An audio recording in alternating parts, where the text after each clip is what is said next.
Commander Sue, her face stern as she took in the sight of Mina. Lieutenant Jin, explain yourself, Commander Sue ordered. Jin stepped forward protectively. She was trapped during the system failure. I made a choice to save her rather than let her die. The commander's expression didn't change. You compromised the entire mission for an alien? With respect, Commander, the mission was already compromised. The solar flare damaged their systems before I could gather the intelligence we needed. Commander Sue studied Mina carefully. Take the alien to the secure medical bay. Lieutenant Jin, report to my office immediately. As the soldiers escorted Mina away, she looked back at Jin with worried eyes. He tried to give her a reassuring nod before following the commander. In Sue's office, Jin faced the anger he had expected. He stood at attention while she paced before him. Do you understand what you've done? She demanded. You revealed yourself to the enemy. You brought one of them onto our ship. And for what? For the same reason we respect all life, Jin answered, steadily. We're better than they think we are. Commander Sue stopped pacing. And what happens when we return to Earth? What do I tell High Command about this alien passenger? Tell them we have a unique opportunity, Jin suggested. Mina is a scientist. She knows things about the hegemony that could help us understand them better. The commander considered this. And you trust her? Jin thought about the hours in the pod, the conversations they'd shared. I do. Meanwhile, Mina was experiencing human technology firsthand. The medical bay was nothing like she expected. Instead of primitive tools, she saw advanced equipment that rivaled anything in the hegemony. The doctor who examined her was gentle and respectful, explaining each step before proceeding. Your vital signs are stable, the doctor told her. Different from human normal, but consistent with what we know of Ilani physiology. Mina stared in surprise. You know about my people's biology? The doctor nodded. We've been studying all hegemony species for years. We had to understand you to prepare for first contact. This contradicted everything Mina had been taught. Humans were supposed to be primitive newcomers to space travel, barely able to leave their own system. Yet here they were with technology that matched or even surpassed hegemony standards in some areas. When Jin came to see her later, Mina had many questions. Your ships appeared from nowhere, she said. How is that possible? Jin sat beside her. Stealth technology, we can bend light around our vessels. But the hegemony has the most advanced scanning systems in the galaxy, which we've been studying for decades, Jin explained. Your leaders have been watching us, but we've been watching back. Mina's world was turning upside down. The Council always said humans would destroy advanced civilizations if given the chance, and yet our fleet disabled your ships without destroying them, Jin pointed out. We could have attacked at any time, but we chose to wait, to understand first. Over the next few days, Mina was given limited access to the ship. She saw how humans lived and worked together. She witnessed their technology, their art, their customs. And everywhere she found the same contradiction. A species her people called primitive, but who had developed in unique and unexpected ways. In a meeting with Commander Sue, Mina finally understood the truth. Your council has been lying to you, Sue said bluntly. Not just about humans, but about many things. She showed Mina records of peaceful contact attempts that humans had made over the years. Attempts the hegemony had ignored or hidden from its people. Why would they do this? Mina asked, her voice small. Control, Sue replied. If the hegemony admits humans are equals, they lose their position as the most advanced beings in known space. Mina thought about everything she had seen and learned. About Jin risking his mission to save her. About the humans who had treated her with respect despite being their prisoner. I've been wrong about your people, she admitted. We all have. Jin, who had been quietly listening, placed a hand near hers. Now you can help us change that. 6 months had passed since the day Jin rescued Mina. In that time, much had changed. They now walked together through the grand meeting hall on Earth's lunar colony, preparing for the historic signing ceremony that would take place in a few hours. Are you nervous? Jin asked, noticing Mina adjusting her formal diplomatic outfit for the 10th time. A little, she admitted. I never imagined I would help create peace between our peoples. The hall was decorated with symbols from both human and hegemony cultures. Leaders from Earth and 7 alien worlds would soon gather to sign the first alliance treaty. It was a moment that had seemed impossible just months ago. After Mina's arrival on Earth, she had faced suspicion and distrust. Many humans believed she was a spy. Some wanted her imprisoned or sent back to the hegemony. But Jin had stood by her side, arguing that she represented a chance for real understanding. Mina had proven him right. She provided valuable information about hegemony technology and culture. More importantly, she had agreed to send messages to moderate leaders among her people, explaining what she had learned about humans. The council told us humans would destroy us if given the chance, she had written in her first message. But when they had that chance, they chose not to. We must reconsider everything we believe about them. At first, only a few hegemony leaders listened, but as human ships continued to release captured alien crews unharmed, more began to pay attention. When humans shared medical breakthroughs that could help several hegemony worlds suffering from a deadly disease, the balance shifted further. Remember, the first time you addressed the Earth Council? Jin asked as they walked. Mina smiled. I was terrified. I thought they would throw me out or worse. Instead, they listened, Jin said. Just like you listened to me in that escape pod. Their personal relationship had grown alongside the diplomatic one. At first, they were careful around each other, uncertain of the cultural differences between them. But their shared experiences created a bond that was hard to ignore. Now, as representatives from both sides prepared for the treaty signing, Jin and Mina had become symbols of what could be possible. They weren't just allies, they had become something more. Admiral Hoon is watching us again, Mina whispered, nodding toward an older human in a formal uniform. Jin nodded. He still doesn't approve of our friendship. And Elder Q from my world feels the same, Mina added, glancing at a blue-skinned official across the room. Some people will never accept change. Despite the opposition, most had come to see the value in peace. The human trap, sending a scout ship to be captured, had succeeded beyond anyone's expectations. It had shown the hegemony that humans were more advanced than they appeared, while also demonstrating restraint. We could have destroyed their ships, General Park had explained to Earth's leaders. Instead, we showed them we had the power but chose not to use it. That made a stronger statement than any attack. As the ceremony time approached, leaders and representatives filled the hall. Jin and Mina took their places near the front, where they would witness the signing. Did you ever imagine this outcome when you hid on that scout ship? Mina asked quietly.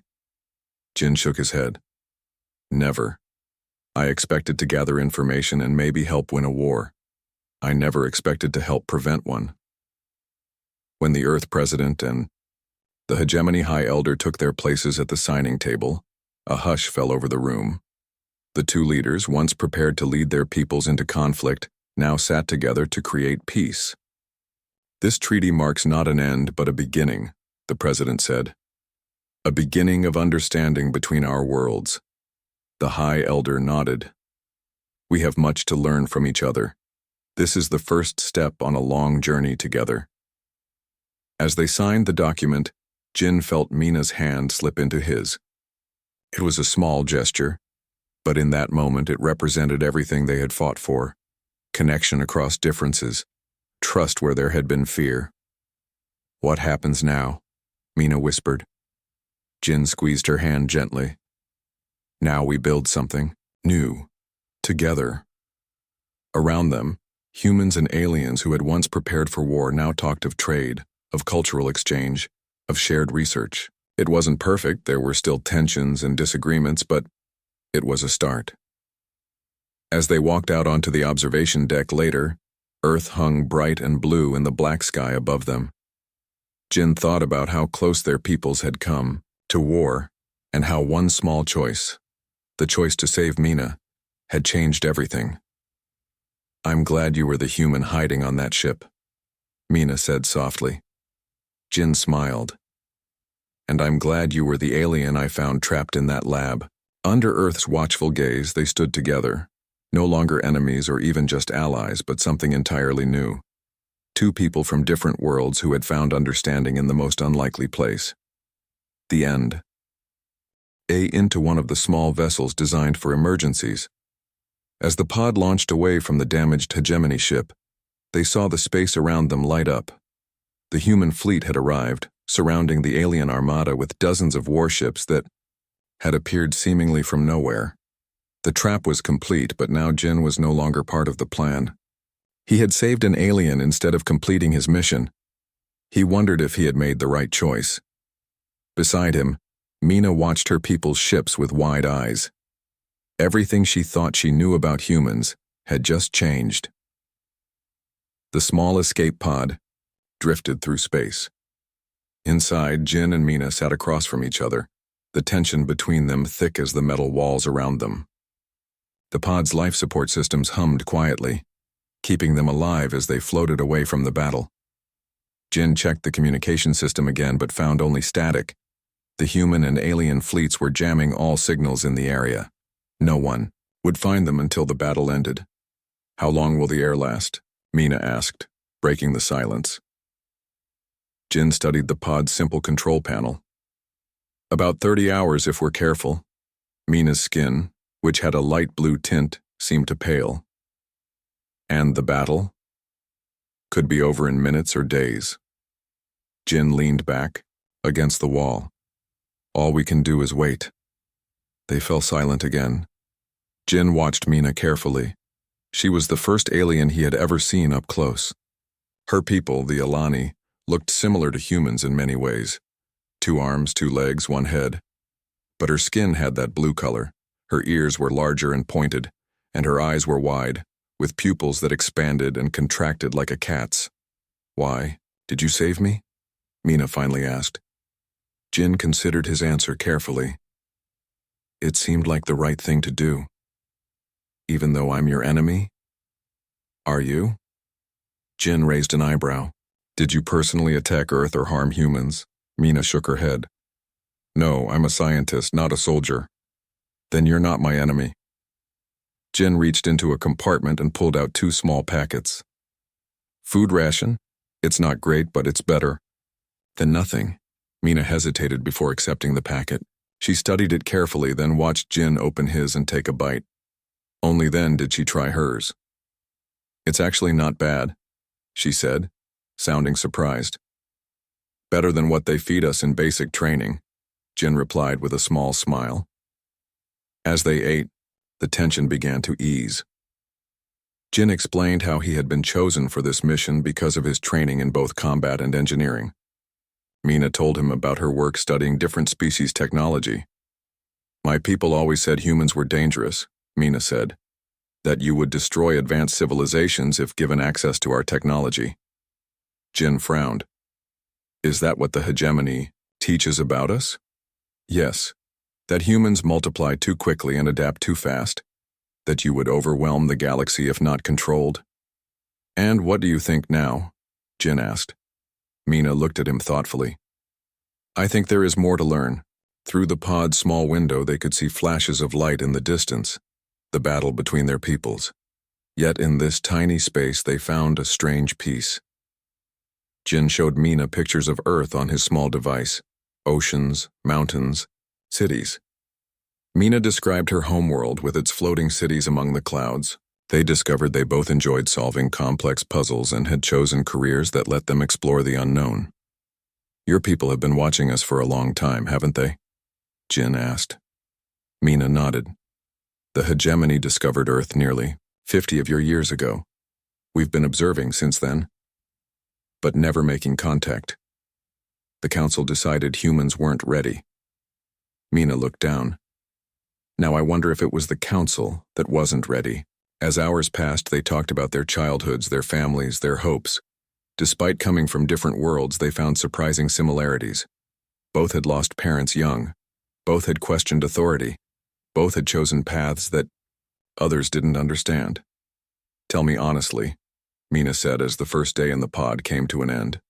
Was your ship a trap for my people? Jin nodded slowly. Yes. We knew the hegemony was watching us. We knew you'd take the bait of an apparently abandoned ship. But why? Your fleet was already nearby. Why the deception? We needed to understand your technology better, Jin explained. And we needed to show your leaders that humans aren't as simple as they believe. Mina was quiet for a long time. My people fear what they don't understand, she finally said. And they don't understand humans. Maybe that can change, Jin suggested. Starting with us. As they prepared to sleep in the confined space, Mina looked out at the stars. Do you think they're still fighting out there? Jin followed her gaze. I hope not. I hope they're talking instead. Like us, Mina said softly. Like us, Jin agreed. They slept in shifts, one watching while the other rested. And in that small pod floating through empty space, something new began to form. Understanding between two worlds that had only known fear of each other before.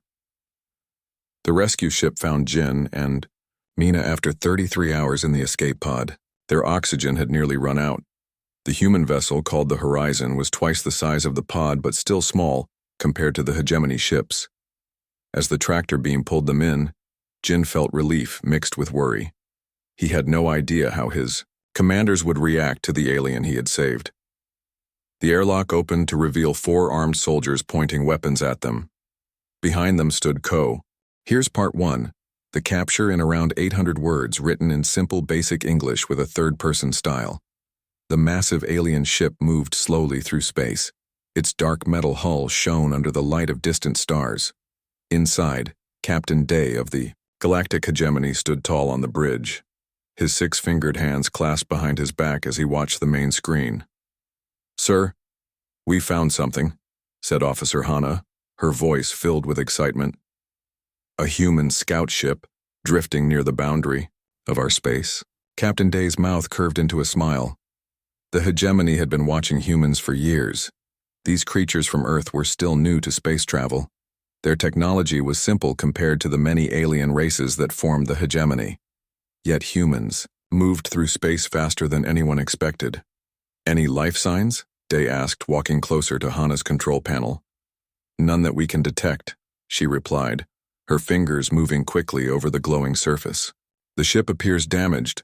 Perhaps they abandoned it. Day nodded slowly. Perfect. Bring it aboard. Our scientists will be happy to study human technology. The large hegemony ship extended its energy beam, pulling the small human vessel into one of its docking bays.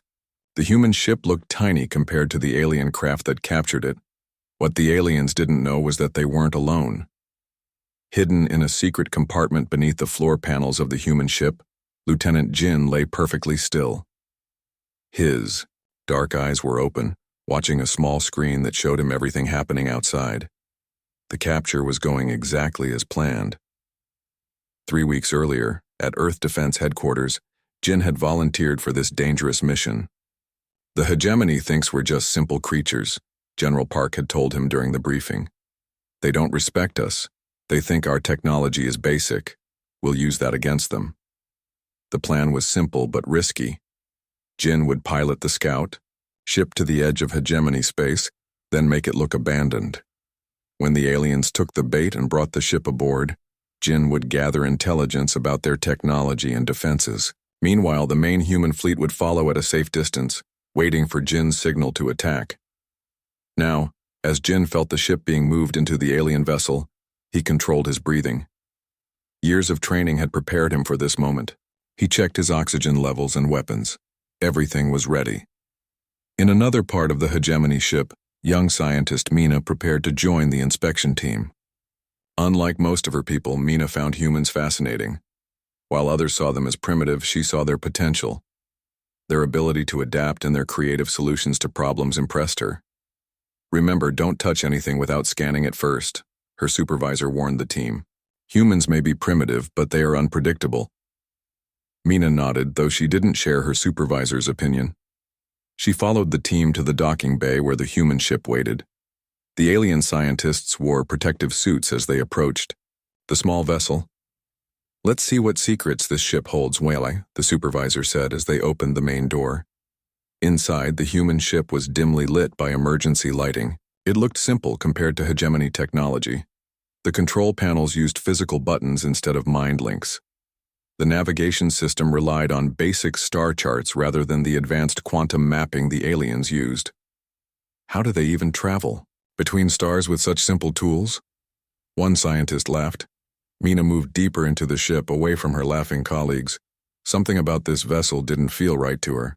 It seemed too perfect, too clean for an abandoned ship. She ran her scanner over various surfaces, collecting data.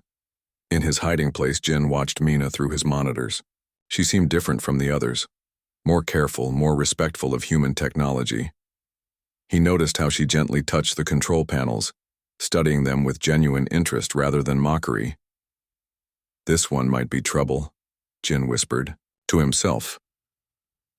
As the inspection team continued their work, they didn't notice the tiny devices activated throughout the ship.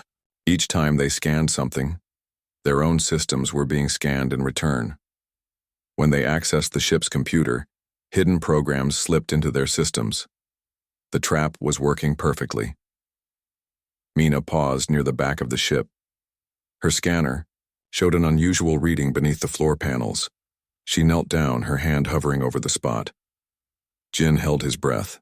His hiding place was well concealed, but this alien seemed more thorough than the others. Just then, alarms blared throughout the hegemony ship. The inspection team leader called out, "All personnel, return immediately. We're detecting unusual energy patterns." Mina hesitated, looking at the floor panel once more before reluctantly turning away. As she left with the others, Jin allowed himself to breathe again. Phase 1 of the mission was complete. Now the real work would begin. Here's part 2. The rescue in around 800 words with a third-person style using simple, basic English. Jin waited 3 hours after the alien inspection team left his ship. The hegemony vessel hummed with activity around him. Through careful monitoring of their communications, Jin learned they were taking his scout ship to their main research facility. This was better than he had hoped. The research facility would have access to the hegemony's most advanced technology. Jin checked his equipment one last time. His stealth suit would hide him from most alien sensors. His translator device would help him understand their language. And most importantly, his data collector would capture valuable information about the hegemony's systems. With practiced movements, Jin slipped out from his hiding place. The scout ship was now locked in a secure bay, with guards posted outside. But Jin had studied hegemony ship designs. He knew there would be maintenance tunnels connecting to the bay. He found a small panel near the floor and carefully removed it. Beyond was a narrow tunnel used by the ship's cleaning robots.